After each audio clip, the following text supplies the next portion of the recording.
IPMNation.com.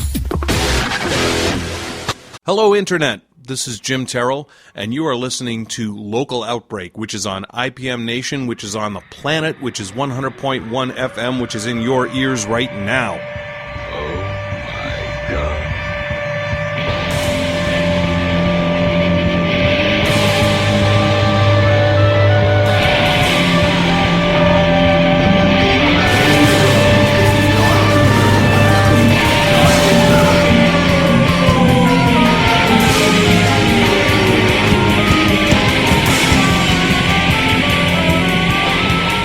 Local Outbreak on IPM Nation and 100.1 The Planet. This is Matt from IPM Nation, and we are here at the studio as we are every week at 50 Canal Street in downtown Laconia. TheStudioNH.com is a website if you want to check it out online. Funky little gift shop and art gallery, and sure enough, I'm looking at the wall, and there's some new art there that I don't think was there last time I was here, so always cool stuff going on here. Please come down and say hello to Melissa. And also, of course, we're sponsored by Central NH Events. If you need a DJ for your event, go to centralnhevents.com. And Mr. Tim Martin will do a great job for you. And, of course, we're sponsored by Sonic Wallpaper. Ryan LeMay providing music lessons for kids in the area who might not otherwise be able to afford it, and is doing great work there. And also Tweak Sound and Mastering if you need some audio production done. Matt Marcil, you can find him at tweaksound.com. He is right in Concord. And returning tonight for the first time in literally years, but we're talking off air. I think it's your third time on the show. We have Jim Tyrrell here. That's right, yeah. It's I think it's my third time in. It's great to be back. Because I think you were one of our early guests. Yeah. Right, like way back in the beginning of the show. And then we did one episode. We'll pull back the curtain a little bit. We did one episode where you actually did the audio engineering yourself, and I interviewed you. Well, that's right. Yeah, I mean, I pulled some of my studio equipment out, and we did it like that. But it's it made it fun. Yeah, that was an interesting night.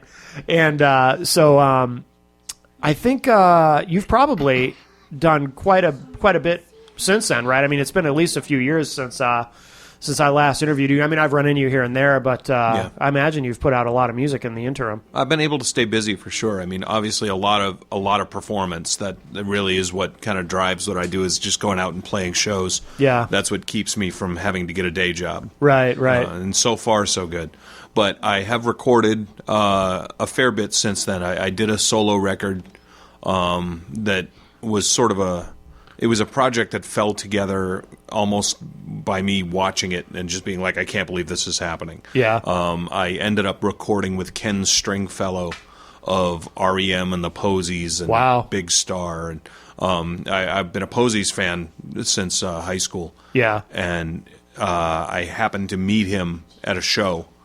And he was looking for a place to stay for the night because he was out of town and just doing a solo tour thing. So he stayed with us, and I got talking with him, and he produces records for guys like me. Yeah. So we stayed in touch, and about a half a year later, we did a record together. Wow. Did you, when you first met him and you kind of talked about that working together, did you think anything was going to come of it? Because so often in music and in life in general, you'll have these chance encounters with people, and then you say, oh, maybe we'll do this, maybe we'll do that, and nothing ever comes of it. And yeah, I mean, we're wandering through a forest of pipe dreams, right? But this one, he really made the effort to reinforce the idea that this is what I do, and this is within your reach. Of course, he has an economic incentive as well, because he makes pretty good money going out and recording these things, right? But he made it easy.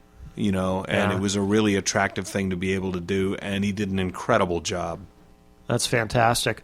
Well, you're going to you've got your guitar. You're going to play a couple live things for us tonight, and we'll hear a couple studio tracks as well. What do you want to do first? I'd love to share something off of that new record.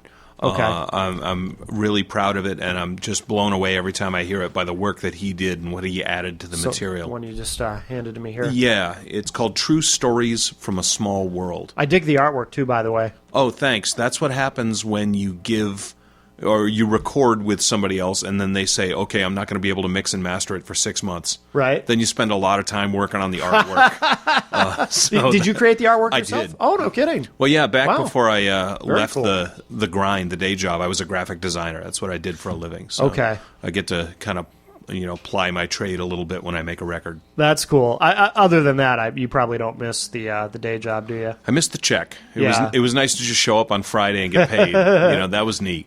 But and it's embarrassing to say, but I'm starting to become a second shift person. Like, I'm starting to sleep a little later in the day, right, and stay up later at night. And I didn't think I was going to do that because I've really? always been an early riser. Yeah. But I'm starting to adjust. Yeah, no, that's great. Good for you. I'm glad that you're doing this full time. And okay, so we're gonna play something from this. What did you want to play first? Yeah, if I can, I'd like to share a track on there called "Pencil Me In." Okay. When I gave Ken the demos, that was the one he was most excited about. Yeah. And it's really fun for me to listen to it and listen to the things that he brought to this song. Cool. All right, so we'll open with that. So this is "Pencil Me In." This is from Jim Tyrrell's newest disc, True Stories from a Small World, here on Local Outbreak on IPM Nation and 100.1 The Planet.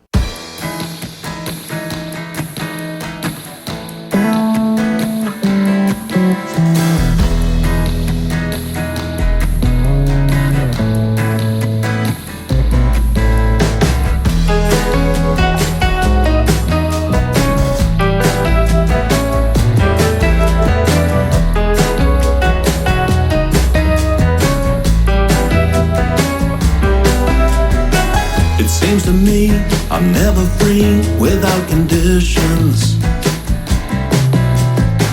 I need a plan, you understand, some kind of mission. So pencil me in, and I can begin to build around it. The way ahead is good as dead to me without it. If it was up to me,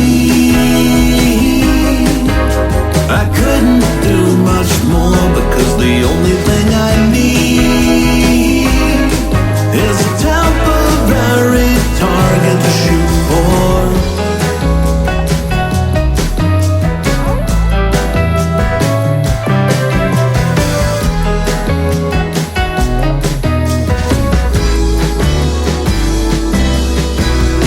Well, you can say work this way is too dependent. I say at least it gives me a piece that I can send in. So just pencil me in, give me one thin thread that I can cling to, and with some luck the end result is gonna ring true. If it was up to me, I couldn't do much more, because the only thing I need is someone to give me a target to shoot for. Do-do-do-do-do-do.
IPMNation.com. Local Outbreak on IPM Nation and 100.1 The Planet. This is Matt from IPM Nation. And we're here tonight with Jim Tyrrell here at the studio at 50 Canal Street in downtown Laconia. I love this. I love this space, by the way. Yeah, I it's love awesome, what isn't Melissa it? does here. Yeah, absolutely. Does your name? I know I'm sure I've asked you this before, but does your last name get mispronounced a lot? People say Tyrell or All the time. One of my earliest memories is being on the bus going to, preschool or something, and the entire bus arguing about how my name is spelled. And, Really? and my input had nothing to do with the argument. They That's were funny. all sure they knew how to do it. And, Yeah. so at a very early age, I just threw up my hands and said, Tyrrell, people are going to do whatever they want. right. And even within my family, there's some discussion as to how it should be pronounced. Really? I've heard someone say to me, "Oh yeah, well you pronounce it Terrell, but your grandmother told you that, and she might not know what she's talking about." Oh, no kidding. But that's the one that I go with. Terrell is the one that I. So it's possible that all your life you have been saying your own last name wrong. I suppose it's a possibility. Have met some other Terrells though. Yeah. Same spelling and Oh, same no kidding. pronunciation. Yeah. I think there is an organization, like a genealogy organization in Texas, that keeps they keep the standard. Yeah. I'm not a member, not an active member. But. So obviously, so you do a lot of solo stuff, but you have a band currently. Yeah, I'm playing with a couple of bands. One Okay. of them is a classic rock band. We don't do any original stuff. We're just out there doing Journey and Aerosmith and REO Speedwagon for various American legions. Yeah. And we have a great time when we do it. That's always fun. And I've got a trio that I've been playing with for the last couple of years called the Midweeklings. And this was born out of open mic nights that I host. Yeah. And a couple of friends would get there and play at the open mic, and we decided that we were like-minded enough to try to do the RPM project one year. I don't know if you're familiar, but it's you try to record an album in the month of February. I remember you talking about it before. Yeah. Yeah, I've done it for years. Yeah. Just if I get a different idea, like an electronic album or an album of drinking songs, then I'm just like, well, I'll do an RPM record. Yeah. And that's what we used as our vehicle to just try to write a folk album. And it went really well enough to the point where we decided we're going to try to keep writing songs and playing some shows. Yeah. So myself and Holly Furlone and Raph, who I went to high school with 100 years ago, are the Midweeklings. And we also have a very, very good time. It's a drunken, rowdy good time. Yeah. It's funny because, I know that around St. Patrick's Day, that's probably your busiest time, right, as far as playing shows, because you do a lot of drinking songs. Yeah, it's a very busy time for me. I don't do as many. I'm not writing as many drinking songs as I used to. Yeah. But I have a catalog, a body that I fall back on. I've got a couple of new ones, but that's definitely fun. And I don't drink a drop, at those shows because there's too much driving and everybody else is drinking and there's so many police about that it's the worst possible time to go out and party. So I sit there and I watch the party and I play my songs. And then I get really drunk on Easter when I can. There you go. Just do it. What's the longest set you've ever played, do you think? One time, I was hired by Jay Hiscock to play a Labor Day party. Yeah. And I think I took a break long enough to walk over to the grill and grab a hot dog and a hamburger. Yeah. And then I brought it back to stage, and I took bites in between songs. Yeah. And in total, I think I played 11 hours. Wow. No kidding. There were a couple of other musicians who kind of came into the party and sat in on stuff, but I was on stage for 11 hours for that one. Wow. But it was also casual. It was a party, so the pace wasn't like being on a stage at a bar or a restaurant or a theater. Yeah. But it's not uncommon for me to do 4-hour shows, 3-hour shows, and I try not to take breaks. No kidding. Yeah. In a restaurant or bar setting, there's always somebody who just came in. So True. That's true. You never really feel like, okay, I can stop here and I can keep the crowd, I can keep the pace. Yeah. I'm always really nervous about that. Yeah. I admire that because, for one thing, I used to, I don't really do it anymore, but used to book a lot of shows and promote shows and whatnot. Yeah. And it would always frustrate me when usually it would happen with a band. Wouldn't happen too often with solo artists, but a band, they're playing for an extended period of time. They want to take a break. They tell the audience we're going to take a 10-minute break, and a 10-minute break will inevitably be 40 minutes. Right. They're hanging out with their friends. They're having some drinks. Next thing you know, 40, 45 minutes has gone by. So well, it's easier when you're there with your bandmates for it to become a more social thing, for sure. Yeah. And everything moves slower in a band. Yeah. Trying to get practices together, Oh, trying to do anything. You're on multiple schedules, and it bogs things down. Yeah, absolutely. I still like it. I still have a ton of fun. But that is a factor. What do you do the most of? Do you do more solo stuff, or is it kind of evenly? I would say spread out, or right now, more than half of what I'm doing is solo shows. Yeah.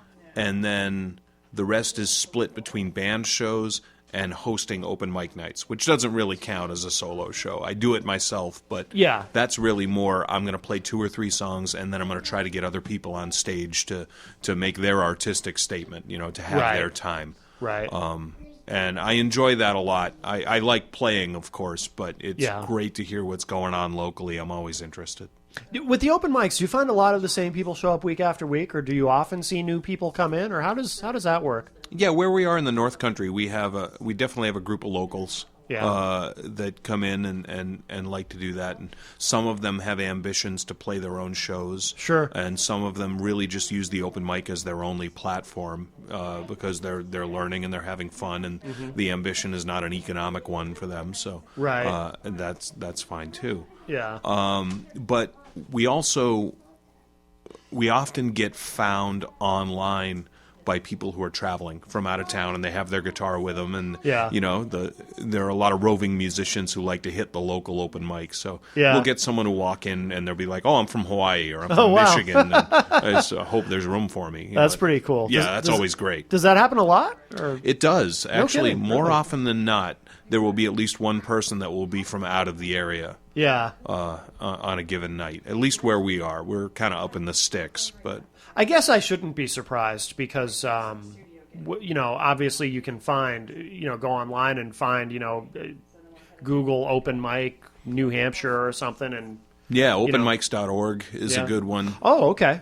Oh, cool. It's just that simple. No kidding. And I'm embarrassed to say that I don't know how widespread it is, whether it's regional or if it just happens to be a thing that serves our local area. But it's a good place to start. Oh, that's really cool. Did you start out doing open mics when you first started playing? Or? The first time I played out, I was dragged physically into an open mic night. I was horrified. I didn't want to do it. Yeah. I loved playing. I loved doing that. But the idea of getting in front of people was just terrifying. No kidding. Yeah. And so often I'll get people who really have that same kind of fear, and there's not much I can do for them except tell them that I felt that, I know what it is, and to just try to get through it and do it a couple of times, and it's gonna, it's gonna get better. Yeah. But yeah, that's how I started. No kidding. Yeah. Was that? I'm curious. Was that a situation where? Like, did somebody just kind of spontaneously try to drag you to this, or was it something where you had made a commitment ahead of time, and then the day comes and you're like, "Oh no"? No, it was something where I was invited out to dinner, with a group of friends, and they're like, "Oh, by the way, it's open mic night." I was shanghaied. Oh wow, that was kind of, but I should have known, I guess. Yeah, I should have seen it coming. Right. So. Yeah. Well, I always say, one of the greatest thrills in life is facing a fear like that, and then going and doing what scares you. Yeah, because that can change your life. I jumped off one of those things at the fair this year where you jump into that big stuntman blow up cushion thing. Yeah, I know. I don't know what it's called. I know what you're talking about, though. I forget the name of it, but I look at that thing every year, and I was like, you know what? This is the year. I'm going to do that. Yeah. And I had to race my fear. I had to get up those stairs and off that thing quicker than I could be afraid to do it. Yeah. And I think that playing music sort of informed me at least about what would have to happen. Yeah. I'd be like, just do it quick. get it done. And of course, now I want to go and do it all the time. Right. It was so cool. Do you still get nervous before you play, or? Rarely. Yeah. It is the sort of thing where I'm playing in a lot of familiar rooms. Yeah. You know? Yeah. And I'm playing for not the same crowd, but the same type of crowd. Yeah. But in 2012, I got to play at the Flying Monkey in Plymouth. I got to open up for Don McLean, the American Pie dude. Yeah. And it turns out he was a really cool guy. He came out during my sound check and like shook my hand and Oh, stuff. no It kidding. was, I was a total fanboy. But standing in the wings for that one, all of a sudden it hit me, and it hit me hard because I peeked out and there were 450 people in seats. Yeah. They weren't eating their dinner. Right. They weren't watching the game. They were there to be entertained, and they paid good money to see Don McLean. Yeah. And I was the warm-up act, and it occurred to me at once that there was a lot of pressure on me, at least from myself, about that. It took me the first song to really kind of get my feet under me, and then I was all right. But it was, that one surprised me. Yeah, that's really cool. Have you opened for other nationals too, or? The Midweeklings got to open for the Avett Brothers and John Prine at Meadowbrook this past year. Oh, that's really cool. So that's awesome. Good for you. For being young upstart musicians, that was a real treat. Yeah. Of course, we weren't on the same stage. We weren't even on the second stage. We were on a flatbed out in the parking lot. It still counts. Yeah, we totally tell people we opened up for the Avett Brothers. Yeah. And, they let us in the show for free, so as far as we're concerned, we were the openers. Yeah. And it was fun. We had a great time, and of course, they were amazing, too. It was a wonderful show. Yeah. How was John Prine? I didn't know he was still touring, because he's been around a long time, right? He's about 140, I think, Yeah. now. I mean, he looks great for 140. But And he sounded as good as he ever has. Yeah. Honestly, he put on a great show. Yeah. It's funny, the Avets mentioned it during their set, because oftentimes when you see the Avett Brothers, there will be an opening act that will then come out later and play with the Avett Brothers. Oh, that's cool. Like Old Crow Medicine Show did that when I saw them. Yeah. But they said, we're really honored to have played with John Prine. Yeah. He's not here. He's probably already home in bed. So there was no big closing set with John Prine. Oh, that's too bad. But he sounded wonderful. Yeah, that's awesome. Well, why don't we hear something? You've got your guitar. Oh, yeah. What do you want to play? This is a drinking song that I've yet to really formally record. Oh, so this is a world premiere. It's been heard before. Well, a world radio premiere. Yeah, it's been on the internet. I don't know if it's been on the radio. Ah, there we go. There's this thing online called Couch by Couch West. Have you heard of it, Matt? No. It's for musicians like me who there's no way I'm going to South by Southwest. It's just not going to happen. So Right. What you can do is get on your couch and record a video of yourself playing a song and send it to Couch by Couch West. Yeah. And they just upload these things as they get them during the whole concert series. Oh, no kidding. So you can just hear local independent musicians from anywhere just throw a song up there. Oh, that's really cool. And I happened to be playing with a drinking song at the time, and it happened to coordinate very closely with St. Patrick's Day. Yeah. So I offered this. It's a song about a trip to Vermont to get a very delicious beer that is only locally available. This is called The Quest for the Heady Topper. Okay. Well, it was St. Patrick's Day, and I sat at home drinking when my old friend Sherman came in from the cold. He looked at me wild-eyed and said, I'd been thinking, and I knew then the trouble was soon to be told.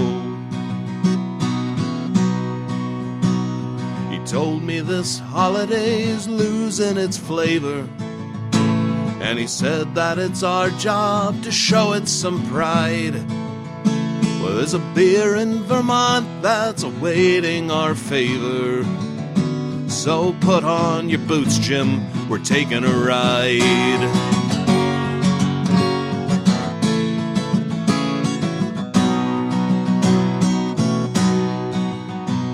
But since we were in no condition for driving, put in a call to my old neighbor Ben.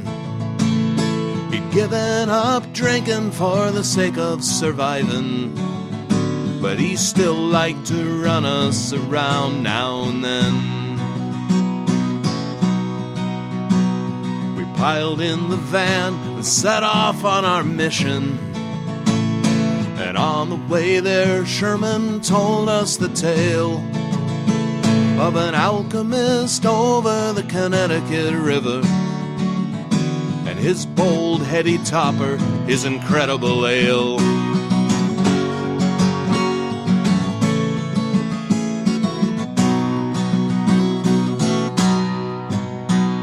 Now here in New Hampshire, one thing to remember is that winter takes hold and it doesn't let go.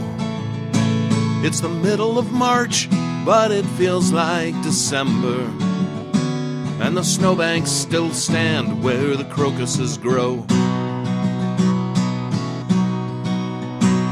The roads are all frost-heaved from ice swelling under, so we girded ourselves for a difficult ride. It felt like the van would be shaken asunder, but we finally made it to the Green Mountain side.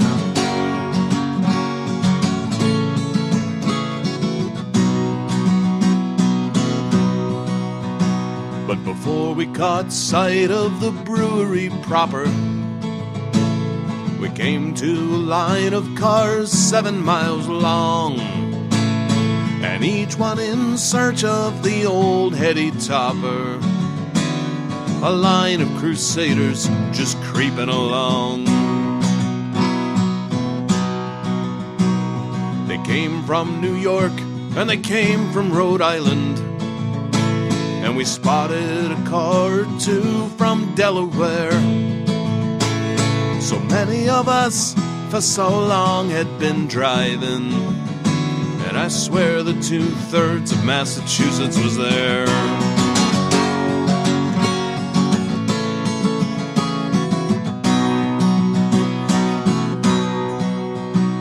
But after 2 hours of waiting and cursing, we got to the brewery in the last of the sun, and they limited us to 1 case for each person. But that surely was plenty to get the job done.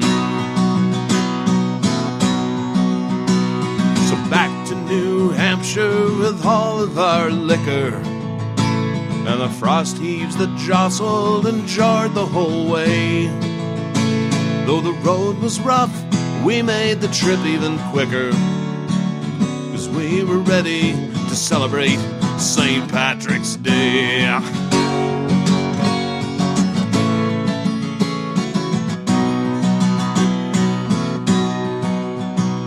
And there in the driveway, our journey was over. We went round the back and we opened the van, but the frost heaves had shaken the old heady topper and exploded the cases except for 1 can. Well, Sherman stared down at the mess looking gloomy. He took the 1 can and he brought it inside. We split it between us and then he said to me, "Put on your boots, Jim, we're taking a ride."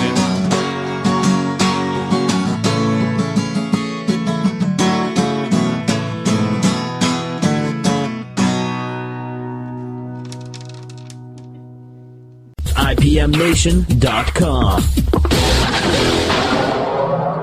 Local Outbreak on IPM Nation and 100.1 The Planet. And we're here tonight talking with Jim Tyrrell. We're Hi. at the studio. Hi, Jim. Hi. And I love that song you played at the end of the last segment. That was great. Thanks so much. That's mostly a true story. Is it? Yeah? I didn't actually Really? lose cases of beer to Frost Heaves, but Oh. I made that trip a few times. Yeah? You can't go to the brewery anymore to get the beer. They only make it available at other places. They shut the brewery sales down. Oh, okay. We got to get your music. Actually, you may have already been on there. Are you familiar with the Tap Handle show? Oh, yeah. Yeah, Michael. Yeah. Yeah, the Tap Handle is great, and he's used my songs a couple of times. Okay. He's a big fan of that Heady Topper tune. Yeah, I of bet. course. Yeah. Yeah, I like what he's doing. Yeah, I was trying to think if you guys knew each other, and then I remembered, of course, because when Mike and I were in Chemical Distance, we played at least one Sign show of the with times. you. Yes, Sign of the times. Yeah, I interviewed him recently, actually, and I was on his show, the Tap Handle Show, even though I know nothing about beer, but he invited me to go on anyway, so Okay. I just, tried to interject where I could. But how many songs, I ask everybody this, but how many songs have you written, do you think? Can you put a number on it? Geez. Because you strike me as a guy who writes a lot of tunes. Yeah, it probably seems like I write more than I do. Really? I think I've got 60 maybe that I would claim. Yeah. And a few that I wouldn't admit to. Right? How many covers do you think you know? Any idea? Probably hundreds, right? Yeah, it's probably around 300, Yeah, I think, wow. at last count. Wow. Not all of them get played, you Yeah, know. of course, yeah. And I'm not as good as I should be about adding contemporary stuff either. That's one of the good things about playing shows with Holly Furlone is that she knows some more modern stuff Yeah. than I do. And I'll tell you, it's so nice to have the female voice to do a lot of stuff Yeah. as well. That really opens up, the types of shows that I'm able to play. That makes it fun. But Yeah. I'm probably about 300, I guess, cover tunes. Wow. Yeah. Damn, that's a lot. Do you kind of do you prepare a set list when you go to play a show, or do you just kind of feel the vibe of the room and wing it? If I'm playing a regular like restaurant bar show, then no. Yeah. No, I've got a few songs that I know I can count on. Yeah. Like, Johnny Cash will generally win someone over Sure. in a room. Yeah. Yeah. So you can go to some things, and there's a few things that you can do. James Taylor's really useful in that regard. Yeah. Great songwriter. Yeah. Oh, yeah. And I don't play guitar nearly as well as that guy does. I'm a hack, when it comes to that. But it's enough to get people on board and maybe get them requesting stuff that's similar. Yeah. I definitely like a show where people are calling out song requests. Oh, really? Or Yeah. artist requests and stuff like that. I can't hit them all, but usually you can do something that's similar enough, or you can get them in a certain line of thinking. Sure. And it just it engages them, and part of that is self-consciousness too, because in a restaurant, people aren't always showing up to see the musician. Right. People are hardly showing up to see the musician. They're there for the buffalo chicken, and who can blame them? Right. So you don't want to be an imposition Yeah. on the diners by any means. So if they're calling out a song, then somebody asked for the Crash Test Dummies. Wow, I get to do this, and all bets are off. Right, It's right. just like, you can't blame me. Yeah. Yeah. I'm just doing my thing. And even in bars, you can run into that where people are more interested in drinking and not so much into the music. But I mean, depending on the bar. Yeah. Sometimes the music can be just kind of background, and sometimes it can be, really an important part of the experience for the people who are there. The depending on- Midweeklings had a wonderfully hilarious experience when we were playing up north earlier this year, where we were taking a set break. Yeah. Which we are known to do as a band. Yeah. But we do try to stay on schedule. Yeah. And during the set break, this family came in and sat at the table right in front of where we were set up. And I was just like, oh, yeah, that's probably not going to go well. Really? And, of course, we start playing our first song when we get back up there, and we got the worst looks from the matriarch of the family. You ever watch Archer? Yeah. You know that show? Yeah, I swear to God, she looked like Mallory Archer. Yeah. And she just had this sneer that I thought was going to strip paint off of the wall behind us. Oh, wow. So, I understand. People are there for different reasons. Right. So anything that you can do to connect with them and kind of get them on your side, Yeah. or show that you're on their side, I think is valuable. Were you able to do anything in that case? For them, no. No. They went inside and they did their thing. It was just, sometimes it's just a lost cause. You're Yeah. like, all right. But, our name was on the marquee, too, so they ought to know what they're getting Right, into. exactly. And if they sat right in front of the stage, then, Yeah. I'd say they got what they deserved. And you always worry about, going to the owner and being like, we're trying to be here to serve your customers. I hope we're not chasing them out. Right, We're right. trying to be conscious of that. Yeah. But generally, they know that people are people, and Yeah. they're going to like it or not. And Yeah.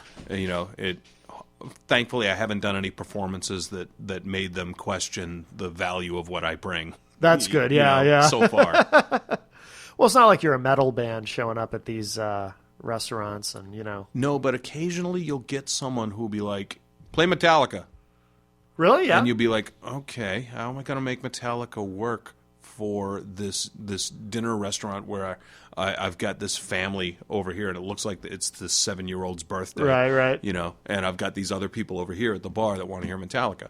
So you try to find some middle ground. Yeah. Do you know any Metallica songs? So I can think of a couple that would work in that format, I think. Yeah, and sometimes I can just make a joke of it and I'm going to do that, but I'm going to sing it like Johnny Cash. Yeah. You're like, say praise, little one, don't forget my son, to include everyone. Yeah. That's actually awesome. You should record that. It gets you through. Yeah.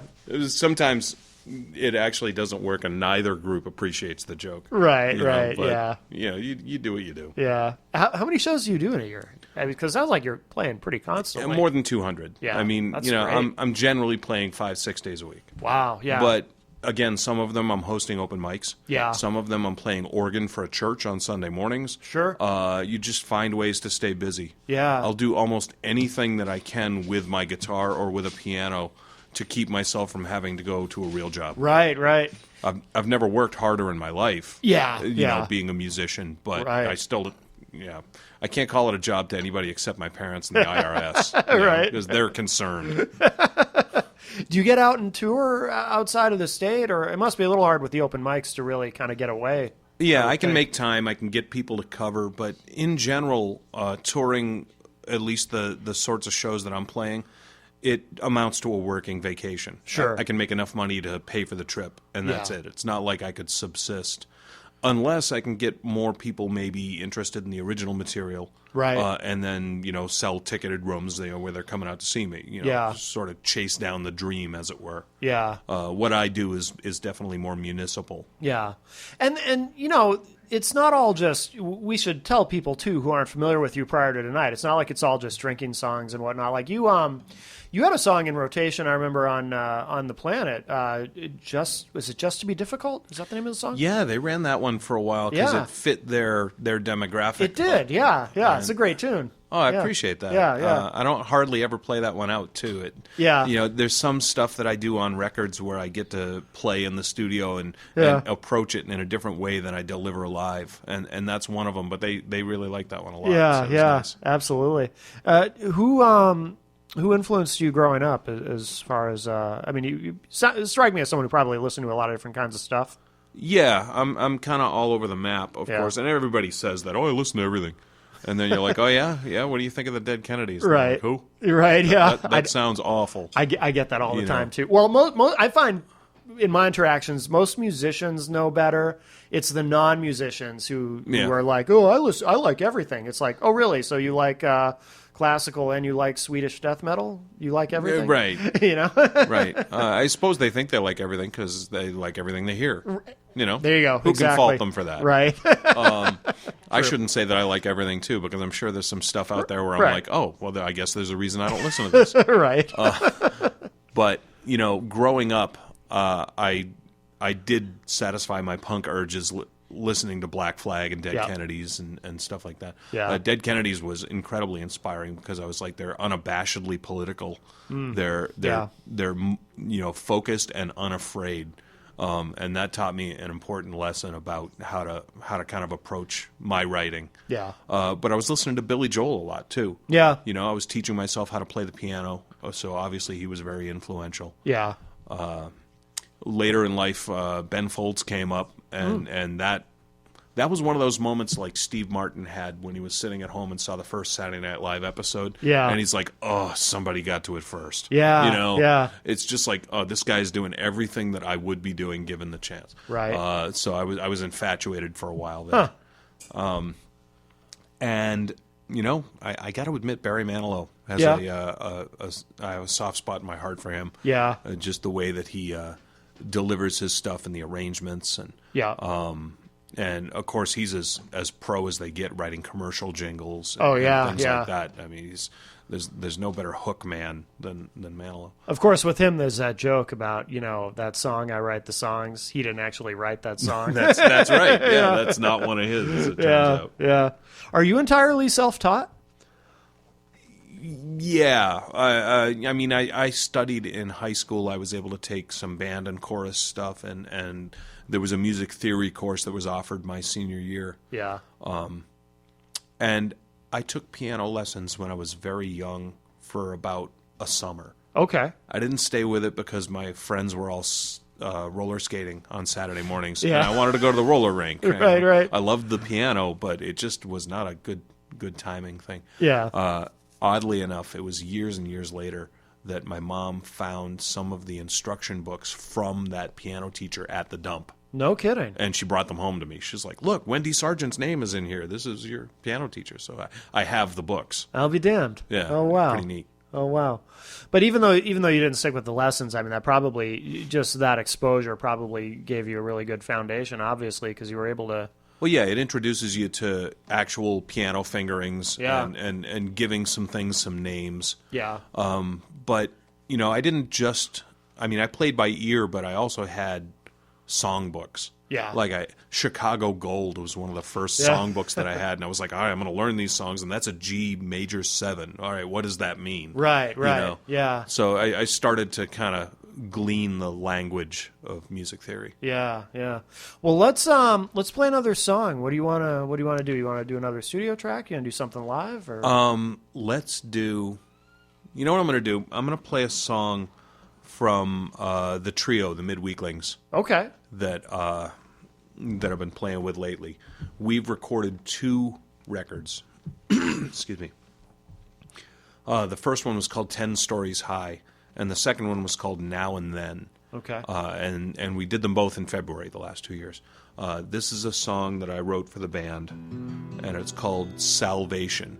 And if you'll give me just a second, which you can do with radio studio wizardry, I assume you can cut out the second that it's going to take. Yes, I can. Yes. I'm going to actually call in a special musical guest. Hang on just a second. Oh, okay. Holly, you around? You're not like on the phone or No, I just finished up in the bathroom. It's great. All right, Holly Furlone is here with me tonight as we're recording this, actually, and she just happens to play bass on this song. So Excellent.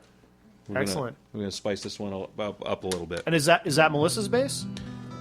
Gorgeous. I shouldn't be touching it. Yeah, I came down here when Holly played some music for. There was an open house that she did, right? Yeah. And there was an acoustic bass sitting around, so I ended up playing the whole show with her. So, Oh, wow. When we came down tonight, I was like, "Hey, is that thing still around?" And it turns out it is. So. I need to tune it. Oh, yeah, we're going to tune it. This is the part that you're never going to hear, folks. Unless he leaves that in because I said that, which is meta and weird. Tempting, though. Very Yeah. tempting. Maybe you will. Maybe this is the gold. Everything else I'm talking about is crap. This may be the bonus audio for the online version only. Yeah, so while we're just kind of being casual here, I miss Chemical Distance. So do I. Do you? Yeah. Yeah. I thought that was really fun. I thought you guys were doing fun things. Oh, see, now I have to leave this part in. Oh, okay. That's how you do it, folks. You can pander your way to fame and fortune. You heard it here first. That was the most unique project I've ever been involved in. Okay. Because we couldn't, unique enough where we couldn't figure out what to call it. You know what I mean? Like, it started out, we would call it sort of industrial, but then it was like, we're not really industrial. We ended up calling it electronic rock. Yeah, I never really felt like the genre did the band justice. Yeah. You guys were definitely more expansive than you came off looking at the record label or the CD or whatever. Yeah. Yeah, I should probably use this too. You sing if you want to.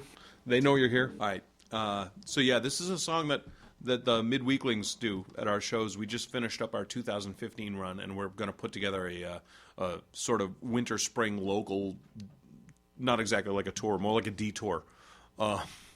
We're getting some shows together, and we're going to do a new push there. But this is a song off the last record, and it's called Salvation.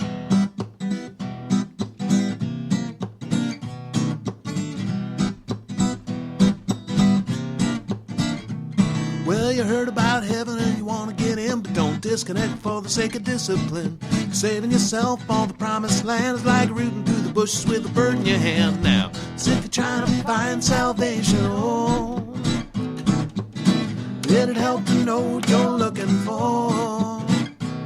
You won't find it in a bottle and it ain't no book, but with the right kind of eyes everywhere that you look now, you ought to try to be your own salvation. Oh.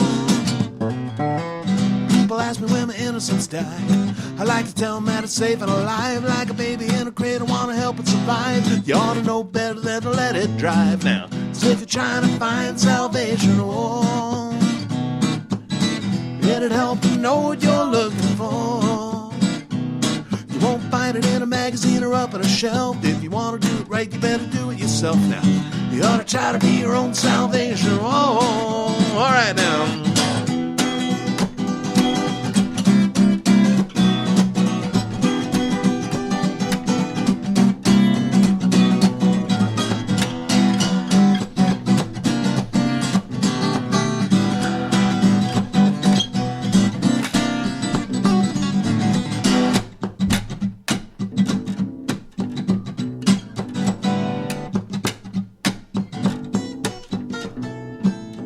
So many people through history went looking for the answer to the mystery. And they decided that in order to win, they gotta live in such a way that keep them free from sin. Now, a noble life is a fine way to go, but not at the expense of the world we know. They had one thing in common, every one of them died. How many gonna say that they were satisfied? Yeah, so if you're trying to find salvation, oh, it'd help to know what you're looking for. You won't find it in a bottle and it ain't in a book, but with the right kind of eyes everywhere that you look now, you ought to try to be your own salvation. Whoa, oh, oh, yeah.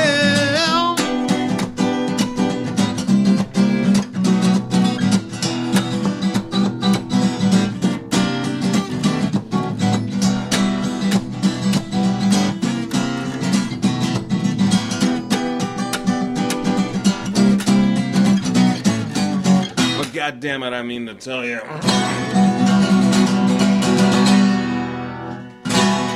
IPMNation.com.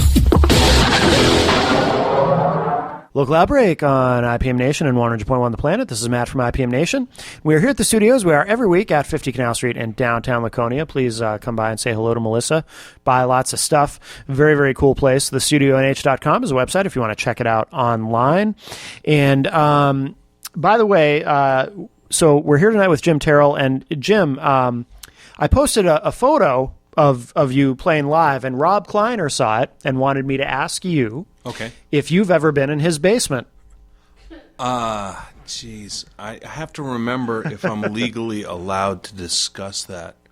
Oh, you guys weren't part of a fight club, were you? Because I know you can't talk about that if that's the case. No, I'm just texting my lawyer. Hang on. Oh, He says at this point it doesn't matter. Oh, so good. I guess Statute of limitations. Good. I have been down in Rob's basement. Holly Furlone was doing some recording recently, and I popped in halfway through the session to just basically distract people and eat the free cheese and crackers. I did play bass on a couple of songs, too. So Holly's got some stuff coming up that's very exciting. Cool. You should get her down here. Yeah. You should interview her. Absolutely. Actually, I'd love to bring the Midweeklings in, and we can have a drunken, rowdy good time. That would be cool. All of your listeners in Radio Land can drink along with us. That would be great. It could be could make a drinking game out of it. That's a fun idea. Post something beforehand, and then if we say a certain thing or something. Right. Oh yeah, that's okay. Yeah, the gears are turning. Yeah. You've probably you've been on. I assume you've been on Rob's show, YourBand.info radio podcast, right? Yeah, he interviewed me once, and he's used a song of mine before. I love what he's got going on, and the Concord music scene is a very exciting place. Yeah, we carry his show actually on IPM Nation 2 on Tuesday nights after this show. Oh, great! So right after, because it's perfect fit, yeah, that makes sense. And Rob, as you may remember, used to be involved in this show. He was, before I learned how to do the engineering myself, he was the engineer. I think that was in between. I think that was right after you did that one where you engineered it, because it was in that same place. Yeah, I was going to say, I'd be embarrassed if I met him back in the day and don't remember him from that. But we might not have overlapped. Right, yeah. So what do you have coming up? I mean, obviously, you're going to be where do the open nights happen? We should mention that so people know where to find you with those, because you do 2 of them, right? Every week? I do. Yeah. I do one on Tuesdays in Plymouth at American Pie Pizza and Pub, which is a pizza joint right next to the Flying Monkey on Main Street in Plymouth. And we do that from 6 to 9 on Tuesday nights. Okay. We've been getting a nice crowd. It's mostly acoustic, folk, singer-songwriter kind of stuff. There's no drum sets at these things. We rarely get full bands, but sometimes people will bring in an electric guitar or a bass and stuff like that. Yeah. We get the most interesting musical instrument selection at this one. We'll have a fiddle player or a bagpiper show up now and then. It just seems that this one has got more variety. Yeah. And that one's definitely a good time. On Wednesday nights, I'm at the Country Cow in Campton, and been doing that one for about 5 years. And they're really good to us. They give us a great place to do what we do. Yeah. That's more of a bar setting. In fact, Wednesday night is their pool league night, which you would think would be a real conflict of interest. Yeah. But in general, the pool players like the added kind of thing going on. Oh, that's cool. So we have a good rapport with them, and there's enough distance between what we're doing and what they're doing, so it's generally not a problem. Yeah. I get some people who go to the same or go to both open mics.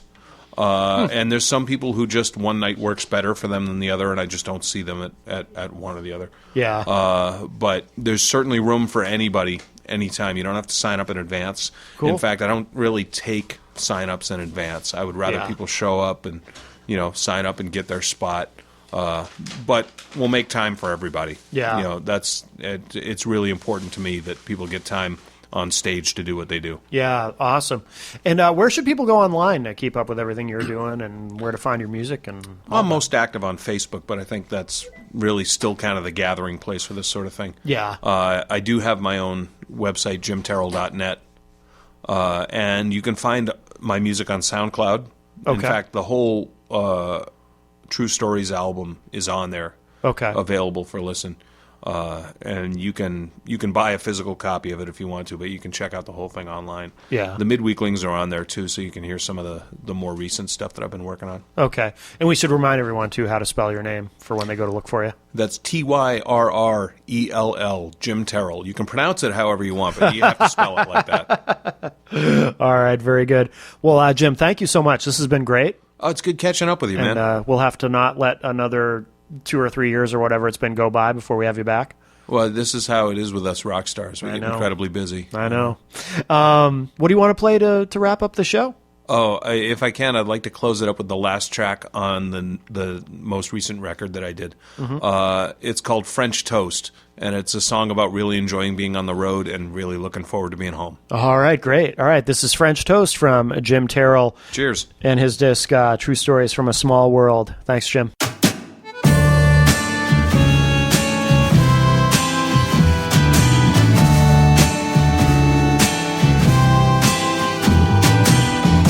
I play a lot of bars and restaurants like this one. Sometimes they feed me, sometimes I gotta pay. Either way it's a meal, and it's a bad idea to miss one. 'Cause who knows what else I'm gonna find along the way. And it's a long, long road that I follow, but if I drive like hell I can get myself back home tomorrow.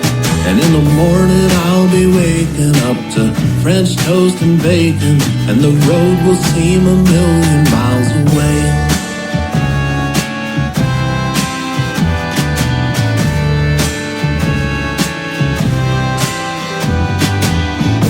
I always tell myself that this time will be different. I'm gonna book my shows with a little time to spare. And that way I can eat my meals at a sit-down diner and not just stop at a gas station here and there. But if I hit that road as soon as I am able, I'll be back with my family round the breakfast table. And in the morning we'll be waking up to French toast and bacon, and the road will seem a million miles away.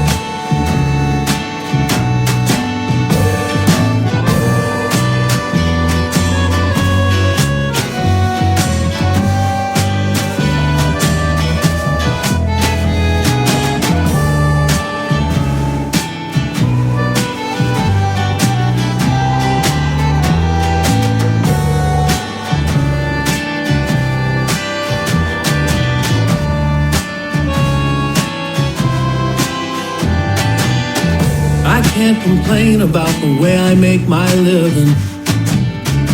But you'd be crazy to think I'm living like a star. My job is basically just moving my equipment, with a break in the middle, or I get to play guitar.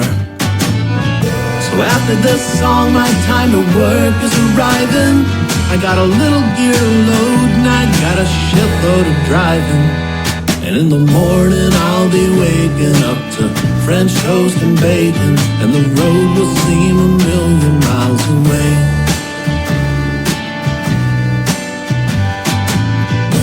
I'm gonna drive all night if I have to. I love it on the road, but now it's home that I'm after. And in the morning I'll be waking up to French toast and bacon, and the world will seem a million miles away.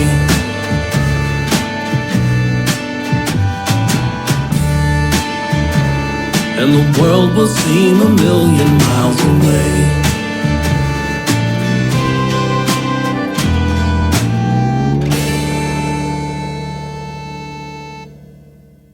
IPMNation.com.